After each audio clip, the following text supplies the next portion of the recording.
welcome back to Odd Socks. So I've been asked to do a canning video, so I thought I'd oblige and show you exactly what we do. So today we are going to can 3 different recipes. 2 that I made from a past recipe which you'll find on my channel, and 1 just literally canning whole tomatoes. So bits of equipment that you're going to need. You're going to need jars that are suitable to water bath.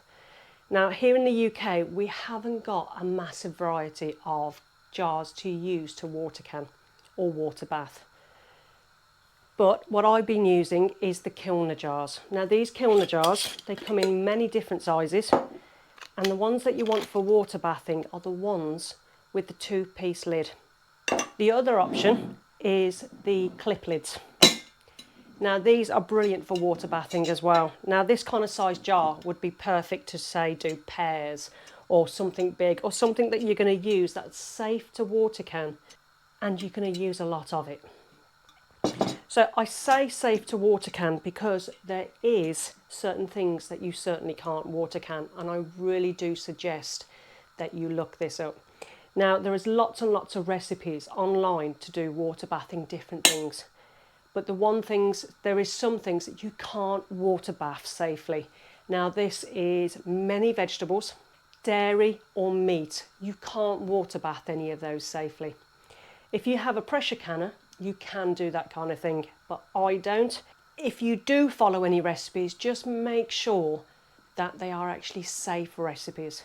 The last thing you want to do is actually get sick from any bacteria that could grow in this produce. So one of the biggest issues that you could have with canning is something called botulism that loves to thrive in a non-oxygenated atmosphere.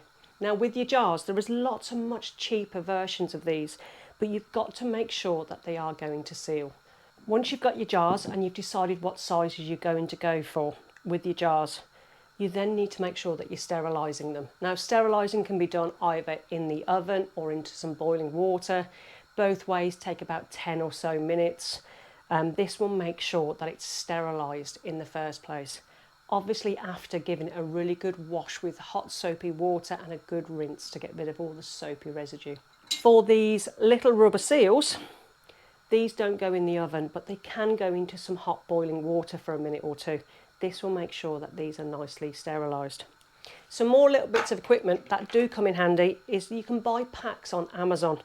You can buy jar holders so you don't put your hands into any hot water. Some tongs that come with it as well. A useful little attachment that's got a little magnet on the end so you can pick your lids up off the bottom of your pan. And this is a little gauge or a little poker on the other side to release any air bubbles. And this is a little guide to show you how far down it is on the actual lip, because some recipes you need 1 inch headspace, some you need half. Another thing you'll need is a pan that's actually deep enough to make sure that your jars, whatever size jars you're going to use, that the water is going to be a couple of inches above that jar safely. Inside that pan you're going to need either a trivet or a canning rack or even a folded up tea towel. And that's the equipment that you're going to need. Years ago they used to water can tomatoes, and it was never an issue. You never actually had to add anything else into those tomatoes. But these days our varieties are getting much sweeter. And now the recommendation is that you actually add lemon juice or vinegar to your tomato jars. So that's what I'm going to be doing today, and I'll show you in between each recipe. The recipes that we're going to use, I'm going to be making 2 lots of different things out of the passata, and 1 recipe where I'm just using whole tomatoes. Now these tomatoes, the larger yellow ones, I've actually peeled by putting them into some boiling water and then plunging them into cold water. And then I've also got some cherry bombs. These are little, I think these were yellow pears. Yeah, I think these were yellow pear. Very, very sweet, but I'm not going to de-skin those because there won't be anything left of them. So that's going to be the 1 jar recipe, very, very simple. The other recipe is going to be a tomato ketchup. Now in that tomato ketchup for us today, I'm going to be using jalapenos. Now these have been in the oven and they've blistered, and then I've just took the majority of the skins off, and these will go into my ketchup recipe. And then the third recipe is just the plain passata. Leaving it plain will give me so much more opportunity to use it in loads and loads of cooking. But if you want to make a flavoured passata, you can do. Just don't change any of the other special ingredients that you need to make it safe to can. You can add your spices and your herbs and things like that, but you can't change any other ratios. Okay, so that's the lecture all over and done with.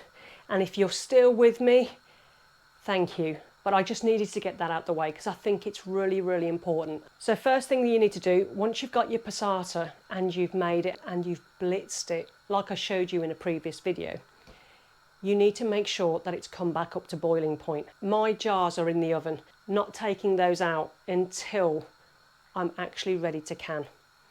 So I'm just going to go and get my passata sauce and my jars ready for the next step.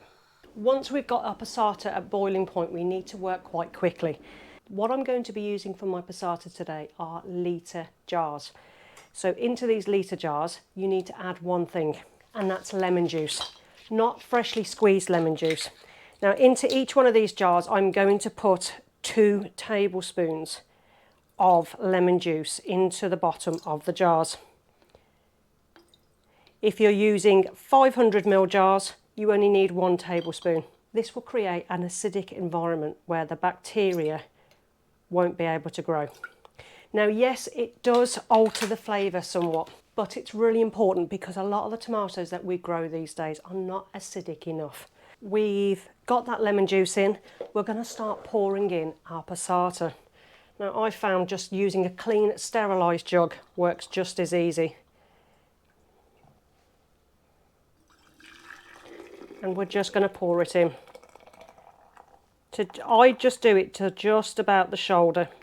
Now I started off with 6 litres, so I've got about 2 litres left for my ketchup, which we'll deal with in a minute. So once you've got your passata in, you need to make sure that the rim of the jars is clean and you've got no tomato or no water or no liquid at all on that. It's really important because this could actually stop a seal. So using a bit of kitchen roll, lint-free cloth, anything like that will make a big difference.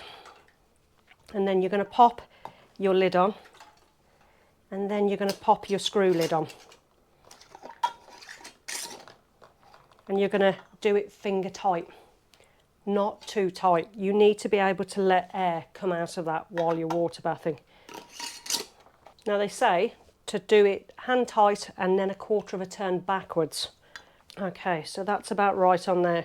So because I'm going to be canning these together, I'm going to get these other tomatoes in quickly. And again, I'll be doing lemon juice. And for these jars, because they're 500 ml, I'm just going to be adding 1 tablespoon of lemon juice. And then I'm going to pop my tomatoes in. Now these have cooled down because I did skin them earlier. And you want to pack these in as much as what you possibly can. Once you've packed them in, you need to then pour some hot water over the top. Now you can add salt into this as well. And you need to make sure that this is covering those tomatoes. Now you can use a little prodder to make sure that all those air bubbles are actually out, because it's really important that you don't have any air bubbles in your jars. And I'm just going to do these one at a time.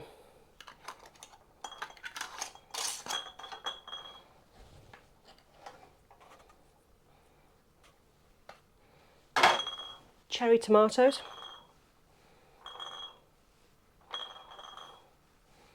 Again, all these have got the lemon juice in the bottom.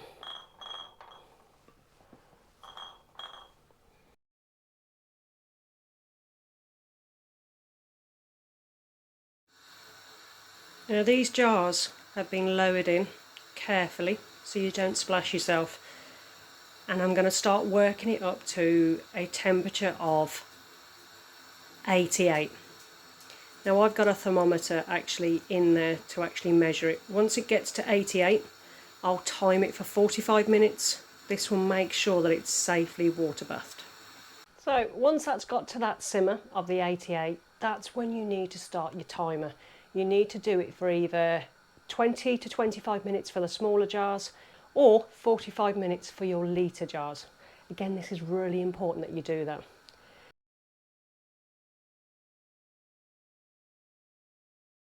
And we'll come back to that after it's actually done. So I'm left with a couple of litres of this passata mix.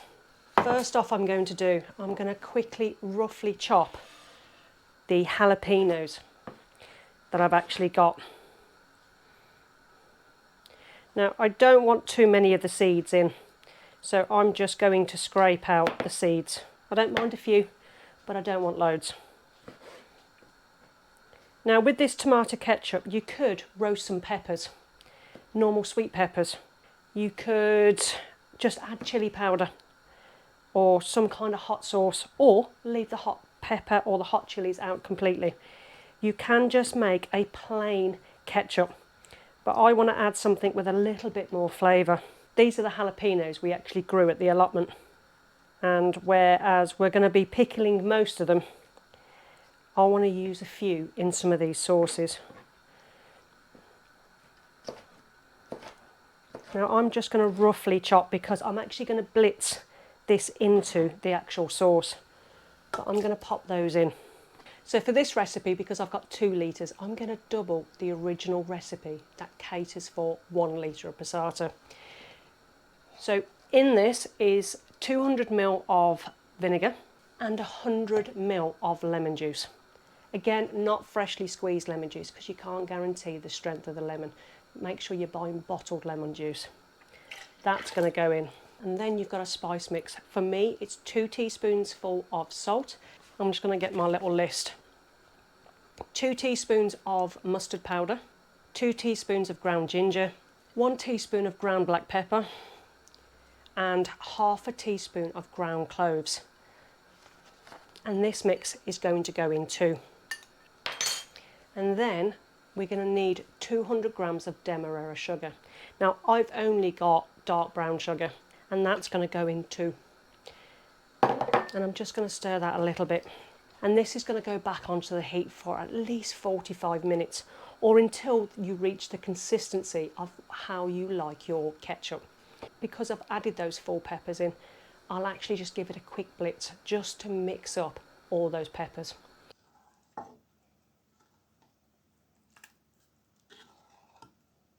Okay, so how I'm going to do this now, I'm going to use a funnel. All this equipment I've cleaned and sterilised so it's safe to use. And I'm going to pot it in. Now I've already got the rubber bungs back on these bottles after them being sterilised. And I'm going to see if I can do this very carefully. Now this sauce is very, very hot. And I'm going to see how many bottles I actually get out of it. Once it's filled, again, you want to wipe the edges, anything that could stop that seal, and then pop it back on to create a seal. So I'm going to fill the other ones a little bit less because I don't want any explosions in my water canner. And it looks like I'm going to get 3 bottles again. So I've managed to get 3 bottles of this. Now that these have sealed, these will go into the water bath for 20 minutes. This will give it a shelf life for up to a year. But again, once you open it, use it within a week. So I'm just going to go and pop these into the water canner.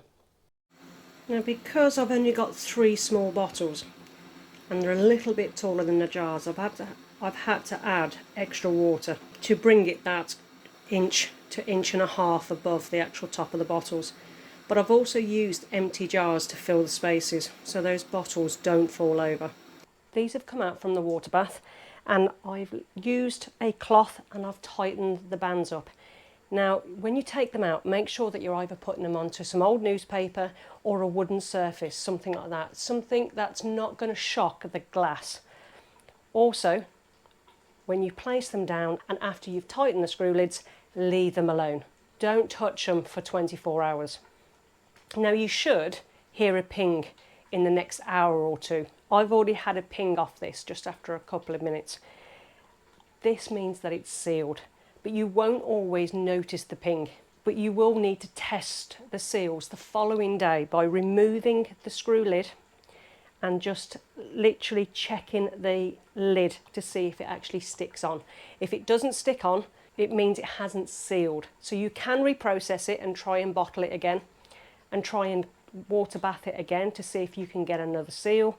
If not, it can either be stored in the fridge and used within a few days or pop it into the freezer and store it that way. So these are all done. And as you can see, the cherry tomatoes that are left whole have actually stayed quite intact, which is really quite pretty.